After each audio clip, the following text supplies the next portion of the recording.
Hello hello brilliants. अभी हम कर रहे हैं 9th class math. RS Agarwal ji की बुक है। एक्सरसाइज है 1 MCQ। नंबर सिस्टम्स चैप्टर का नाम है। ओके, और इस एक्सरसाइज MCQ का क्वेश्चन नंबर अभी हम कर रहे हैं 6। उसके बाद हम 10 तक ये सॉल्यूशन करेंगे। 5 क्वेश्चन यहाँ करने जा रहे हैं। ज़रा ध्यान से समझिए कि क्वेश्चन में आपको क्या दिया हुआ है और ये आप किस प्रकार से सॉल्व करेंगे और क्यों इनका आंसर ये वाला राइट आंसर होगा। 4 ऑप्शन में से कोई एक राइट आंसर होगा। क्वेश्चन में है 6th में, एवरी रैशनल नंबर इज, हर एक जो रैशनल नंबर है वो होता है क्या? एक natural number, B a whole number, C an integer, D a real number। तो इसका जो राइट ऑप्शन है वो ये होगा, क्योंकि अगर हम सिर्फ नेचुरल नंबर कह दें तो जो इंटीजर्स है, नेगेटिव इंटीजर, वो रैशनल नंबर नहीं कहलाएंगे, जबकि ये होते हैं इंटीजर भी सारे रैशनल नंबर होते हैं, नेचुरल नंबर भी, होल नंबर भी। ये एक बड़ी कैटेगरी है जिसमें कि ये तीनों के तीनों फॉर्म आते हैं। लेकिन ये जो है रियल नंबर में रैशनल नंबर भी आते हैं और इररैशनल नंबर भी आते हैं। इसलिए हम अकेले इसको कहना, इसका कहना या इसका कहना कहें तो ये गलत होगा। तो राइट ऑप्शन होगा रियल नंबर। क्लियर है? एक बार दोबारा समझ लीजिए कि नेचुरल नंबर अगर मैं कह देता हूँ कि जैसे कि जो रैशनल नंबर है वो नेचुरल नंबर होते हैं, ठीक है, 5 कह दिया, तो जो -3 है ये एक इंटीजर है, राइट। अब इंटीजर भी तो रैशनल नंबर होते हैं, लेकिन ये होल नंबर नहीं है। तो अगर मैं कहता हूँ होल नंबर, ये नेचुरल नंबर कह दूँ मैं सिर्फ कि नेचुरल नंबर ही है, तो फिर ये नहीं होंगे, जबकि इंटीजर भी रैशनल नंबर होते हैं। तो इसलिए इसी करके हम होल नंबर भी नहीं कह सकते और अकेला इंटीजर भी नहीं कह सकते। अगर मैं इंटीजर कह दूँगी जो रैशनल नंबर इंटीजर होते हैं तो फिर हाँ, उसमें तो फिर सारी कैटेगरी आ जाएगी कि ये वाले भी आ जाएंगे, ये वाले भी और ये वाले भी। लेकिन फिर इंटीजर कहने की वजह से 3/4 होगा, जो कि P/Q फॉर्म है, जहाँ पर Q की वैल्यू 0 नहीं है। तो ये वाली फॉर्म जो है ये फिर रैशनल नंबर नहीं होंगे, क्योंकि हमने तो सिर्फ इंटीजर को कह दिया ना कि ये रैशनल नंबर होते हैं। क्लियर है? इसलिए यहाँ पर रियल नंबर आएंगे। ठीक, क्लियर हो गया? ओके, नेक्स्ट देखते हैं। Between any 2 rational numbers there dash, कोई 2 रैशनल नंबर हैं तो उनके बीच में क्या होता है? एक इज नो रैशनल नंबर, कि 2 रैशनल नंबर के बीच में कोई रैशनल नंबर नहीं होता, तो ये गलत है, क्योंकि 3/4 और 4/4 इनके बीच में भी इनफाइनाइट नंबर्स है। कैसे? अगर मैं इसको हज़ार से गुना कर दूं ऊपर और नीचे, तो 3000/4000 हो गया, कोई फ़र्क नहीं पड़ता अगर सेम नंबर से ऊपर नीचे मल्टीप्लाई करें तो। इसी तरीके से यहाँ पर तो देखिए कितने सारे नंबर्स आगे बीच में, 3000 से लेकर के 4000 के बीच में कई सारे आ जाएंगे। 3001/4000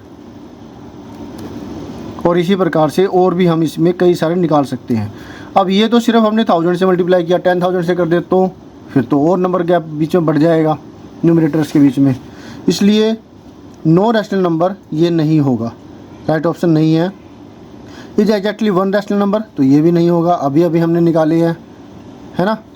are infinitely many rational numbers, तो ये हो सकता है। अभी नेक्स्ट पे चलते हैं कि is no irrational number, are infinitely many rational numbers, तो ये ठीक है, लेकिन कोई इरैशनल नंबर नहीं होगा, तो ये गलत है। क्यों? जैसे कि 3/4 है, 3/4 का मतलब हुआ 0.75, ठीक है, और 4/4 का मतलब हुआ 1।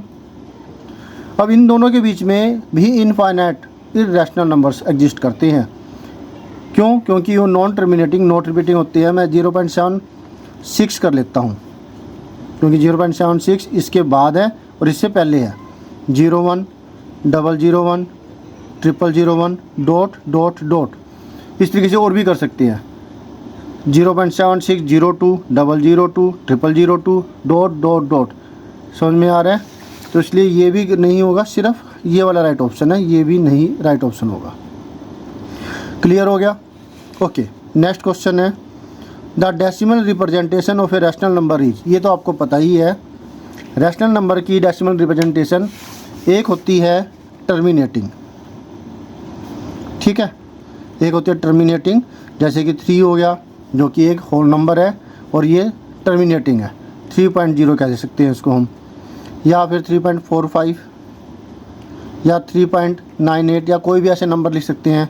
और एक होता है टर्मिनेटिंग ना हो करके नॉन टर्मिनेटिंग लेकिन रिपीटिंग होगा, एक ये फॉर्म होती है।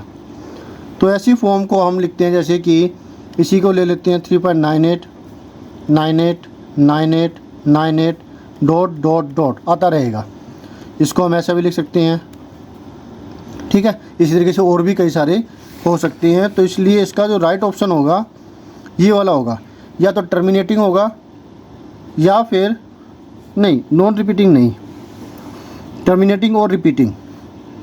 समझ में आ रहा है? या तो टर्मिनेटिंग होगा या फिर यहाँ पे एक चीज़ और आनी चाहिए थी, नॉन टर्मिनेटिंग बट रिपीटिंग, ये इनकम्प्लीट है, लेकिन फिर ये वाला जो है राइट ऑप्शन होगा। हमेशा टर्मिनेटिंग नहीं हो सकता क्योंकि यहाँ पर जो ये फॉर्म है रिपीटिंग वाली है, नॉन टर्मिनेटिंग बट रिपीटिंग, और ये वाली आइदर टर्मिनेटिंग और नॉन रिपीटिंग। तो ये नहीं हो सकता क्योंकि नॉन रिपीटिंग वाला तो होता नहीं है, रिपीटिंग वाला होता है रैशनल नंबर। फिर ना तो टर्मिनेट हो रहा हो और ना ही रिपीट हो रहा हो, तो ये भी नहीं है क्योंकि रिपीट भी होता है और टर्मिनेट वाला भी होता है। क्लियर है? तो ये राइट ऑप्शन हुआ। क्यों हुआ वो आपको समझ में आ गया होगा। 9th question the decimal representation of an irrational number is. तो इसके केस में सिर्फ एक ही है, नॉन टर्मिनेटिंग, ना ही रिपीट होगा, नॉर रिपीटिंग, ना तो नाइदर, ना तो टर्मिनेटिंग टर्मिनेट होगा, नॉर ना ही रिपीटिंग रिपीट होगा। तो इसके लिए हमने अभी यहाँ पे एग्जांपल लिखा था कि इसमें ना तो टर्मिनेट होगा तो ट्रिपल डॉट लगाइए तो ये चलता चला जाएगा, और ना ही इसमें रिपीट हो रहा है कुछ भी। तो ये होता है इररेशनल नंबर। तो उसमें के लिए हमारा जो राइट ऑप्शन है इन चारों में से ये वाला हो गया। क्लियर है? अब ये लास्ट है जो हम इस वीडियो में कर रहे हैं। The decimal expansion that a rational number can not have is. एक डेसिमल एक्सपेंशन जो कि एक रैशनल नंबर नहीं रख सकता, मतलब एक रैशनल नंबर की कौन सी डेसिमल एक्सपेंशन इन चारों में से नहीं हो सकती। तो ये टर्मिनेटिंग वाली है, हो सकती है, ये नॉन टर्मिनेटिंग बट रिपीटिंग है। क्यों? 0.25 उसके बाद यहाँ पर 28 के ऊपर बार है, तो इसका मतलब 28 28 28। तो ऐसी बार वाली जो है ये भी रैशनल नंबर होता है, ठीक है। हमें बताना जो नहीं होगा रैशनल नंबर। तो ये है, ये है, ये भी है 2528 2528 2528 2528 डॉट डॉट डॉट। रह गया कौन? ये। तो ये वाला राइट ऑप्शन होगा। ये एक रैशनल नंबर की डेसिमल एक्सपेंशन नहीं हो सकती क्योंकि इसमें ना तो कुछ रिपीट हो रहा है और ना ही ये खुद टर्मिनेट हो रहा है। क्लियर है? तो होप सो आपको सारा का ज़रा जो सॉल्यूशन यहाँ पे बताया गया है वो आपको अच्छे से समझ में आ गया है, राइट। और अगर फिर भी कोई डाउट रहे तो आप कमेंट करके पूछिएगा।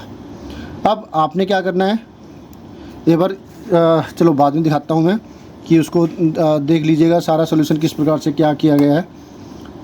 आपने करना है वीडियो को लाइक करना है, चैनल को सब्सक्राइब अगर अब तक नहीं किया तो कर लीजिएगा, शेयर करना है अपने दोस्तों से ताकि वो भी इससे फ़ायदा ले सके। कमेंट कीजिए अगर आप कुछ पूछना चाहते हैं, कुछ कहना चाहते हैं। बेल आइकन के बटन को दबा करके साथ ही साथ ऑल पर भी क्लिक कर दीजिएगा ताकि आपको लेटेस्ट अपडेट मिलती रहे। Okay, good. तो अब वो जो सॉल्यूशन है वो देख लीजिए। हाँ, ये 1 to 6 है, इसके बाद 7 and 8, 9, 10 क्लियर हुआ। तो हमने आज जो है 10 तक ही किया है। तो होप सो आपको अच्छे से सारा समझ में आ गया। फिर भी अगर कोई डाउट रहे तो आप मुझसे कमेंट करके पूछिएगा, मैं पूरी कोशिश करूँगा आपकी प्रॉब्लम को सॉल्व करने की। तो thank you students for watching your on video. मिलते हैं नेक्स्ट वीडियो में, जिसमें हम करेंगे नेक्स्ट को solution. Always have a great time, bye.